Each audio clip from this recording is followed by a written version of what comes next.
அன்புக்கினிய நண்பர்களே, குருநாதர் உனக்கு உரிய பக்குவம் வந்துவிட்டது அப்படின்னு சொல்றார்.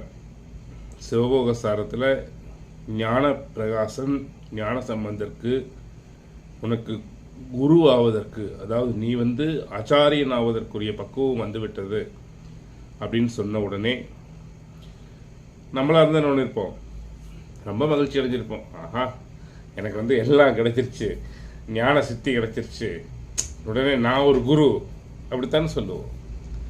அவர் சொன்னாரா, குருநாதன் ஞான சம்பந்தரை பார்த்து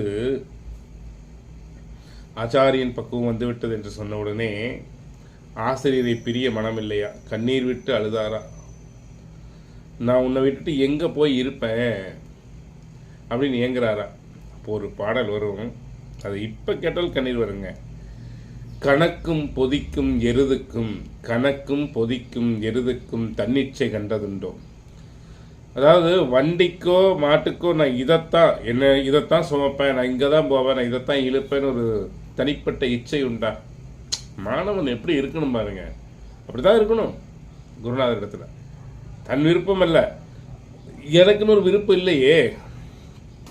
கணக்கும் பொதிக்கும் எருதுக்கும் தன்னிச்சை கண்டதுண்டோ, எனக்கும் உடற்கும் என திசையோ இனங்காபுர தீசன் கையிலையில் ஞானப்பிரகாசன் சிதம்பரம் இன்று கணக்கிற்ற எப்படி அப்படியாக உரைத்தருள என்று சொல்கிறார். அதாவது எனக்கு இன்னுமே தெரியாது, நீ என்ன குருவாவதற்குண்டான பக்குவம் வந்துருச்சுன்னு சொல்றியா, அதெல்லாம் எனக்கு எதுவுமே தெரியாது.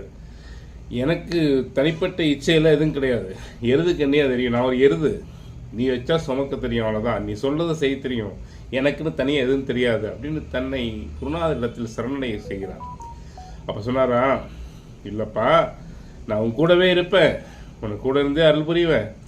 ஈசானிய அதாவது மயிலாடுதுறையில் இருக்கிற ஈசானிய பாகத்தில் வில்வராணியாய் உள்ளதாக திருக்கடவுர் பக்கத்தில் இருக்கக்கூடிய தர்மபுரத்தில் இருந்து கொண்டு நீ அங்கே ஒரு மடம் அமைத்து உலக உயிர்களுக்கு ஞானத்தை போதிப்பாயாக அப்படின்னு சொல்கிறார். உன் கூட தான் நான் இருக்கேன், கவலைப்படாதையா, நீ போய் ஆரம்பி, நான் உன் கூடவே இருக்கேன் அப்படின்ட்டு குருநாதர் தன் மாணவனுக்கு ஒரு குரு ஆவதற்குண்டான எல்லா நிலைகளையும் செய்து கொடுத்து தர்மபுரம் மடம் அப்படித்தான் நிறுவப்பட்டது. தர்ம ஆதீனத்தினுடைய முதல் ஆதீனம் ஸ்ரீ ஞானசம்பந்த தேசிக பரமாச்சாரியார் சுவாமிகள் முதல் மடத்தின் நிறுவியவர் இவர்தான் சிவபோக சாரத்தை எழுதியவர்.